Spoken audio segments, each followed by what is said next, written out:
Today I want to talk about 6 free games on Steam. But first things first. These are not the best free games on Steam. There are plenty of others out there. Some I still haven't tried yet, and others I've already played and talked about them before, so it felt pointless to bring them up again in this video. So instead I decided to try new free games. I found 6 of them. Well, almost 7, but you'll understand why later. They're all pretty different from each other, with different genres and styles, so I'm sure at least one of them will catch your attention, or at least be worth trying out. Anyway, let's get started. Let's start with Life is Strange, because I think this is probably the most immersive game on the list. It's also the one that can appeal to the widest audience.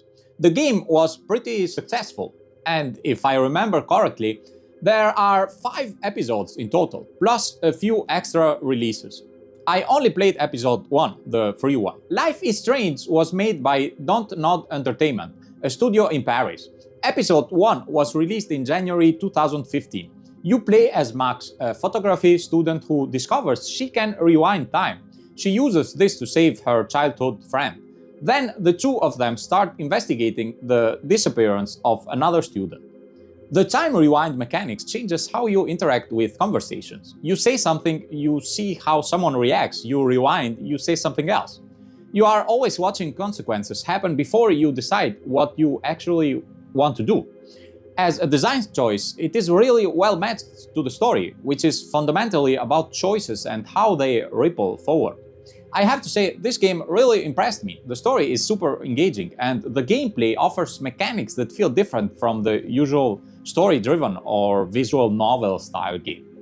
As a player, you get pulled in almost immediately, both by the narrative and by the gameplay itself. Technically, the story can unfold in different ways because your choices affect certain events, but overall, the main plot still follows the same direction. Like I said before, the first episode is free, mainly to convince you to buy the others afterward. And honestly, I think that's a great strategy because the game has incredibly solid foundations.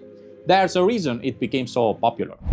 Different developers, same strategy. First chapter free, the rest repaid. Basically, try it first, then decide if you want the other chapters. We're talking about Playtime, a horror game, and honestly, you can tell that immediately just from the cover art. You don't even need to launch the game. Here's the premise. You are a former employee returning to an abandoned toy factory years after everyone inside mysteriously disappeared. The factory is full of large, wrong-looking toys that are now alive and not friendly.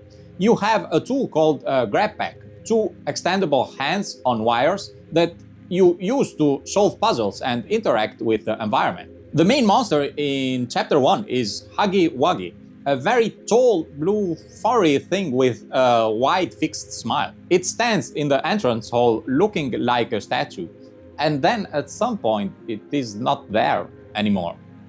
The funny thing is that once you start understanding the mechanics and solving the puzzles, you almost forget you're actually playing a horror game. But don't let your guard down. There are definitely moments that are not exactly relaxing, so trust me, stay alert. Now, this one honestly was probably my least favorite of the bunch. It gave me the feeling of being a little too repetitive. In AWARIA, you work in a haunted maintenance tunnel. Your job is to keep generators running by figuring out what is broken and crafting the parts to fix it. Except the tunnels are full of ghost girls who try to kill you with electricity, fire, and flying pieces of scrap metal. It is a bullet hell. Like I said before, the game after a while starts to feel a bit too repetitive. However, there's a good news. The same developer also made another free game called Helltaker. The premise is completely absurd. You are a man who decided he wants a harem of demon girls, so he walks into hell to collect them. Each level is a grid puzzle where you push blocks and skeletons within a limited number of steps to reach a demon girl. Then you have a short dialogue scene where you try to say the right thing. The art is black, white, and red. The tone is extremely dry. Honestly, the puzzles in Helltaker are way more engaging, and overall I enjoyed it much more. So if you want to try one of the two, I definitely recommend starting with Helltaker. By the way, that was the 7th game I mentioned before. I'm going to be honest, this is a battle royale. 64 players, top-down view, you kill each other, last one or team standing wins. But the players are cute animals in little outfits. Your character might be a hamster, or a raccoon, or a cat in a tiny hat. I do not have anything deeply interesting to say about this one. It is a free battle royale that works well and it is comfortable to pick up for an hour. There is a social hub world where you can fish and race hamster balls between matches, which is a nice touch. The gunplay feels solid for the genre. If you have friends and you want a free game to play together for an evening, this is a good option. That's it.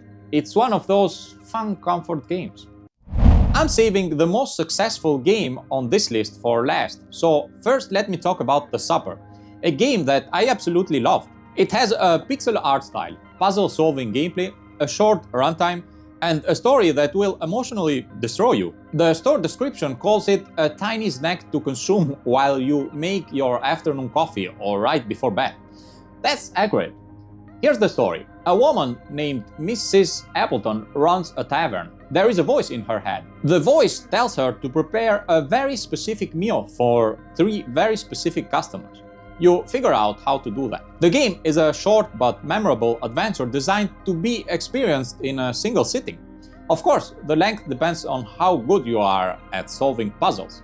But if you replay it a second time, you can probably finish it in around 15 minutes. The developer only asks players to support the game by buying the DLC, which costs around $2. Honestly, that feels more than fair. And finally, we get the biggest success on this list, Doki Doki Literature Club. This game has over 130,000 reviews on Steam, even though, let's be honest, it's not exactly what most people would call a game. On the surface, it looks like an anime dating sim. You join a literature club. There are 4 cute girls. You write poems. It is very pink.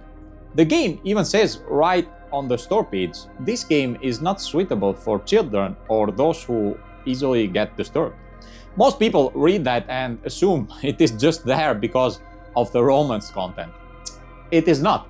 I'm not going to tell you what happens. You don't need to know it from me. You need to discover it yourself. It takes maybe 5 hours to finish. And it is definitely a game made for people who enjoy reading more than traditional gameplay mechanics. Still, I really like the story because, in the end, it gives you a lot to think about.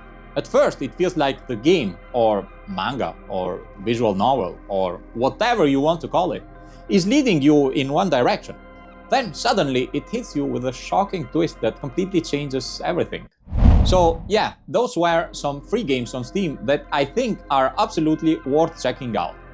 If you've already played any of them, let me know which one was your favorite, and if you know other hidden free gems on Steam, drop them in the comments because I'm always looking for new stuff to try. And obviously, don't forget to subscribe. Thanks for watching.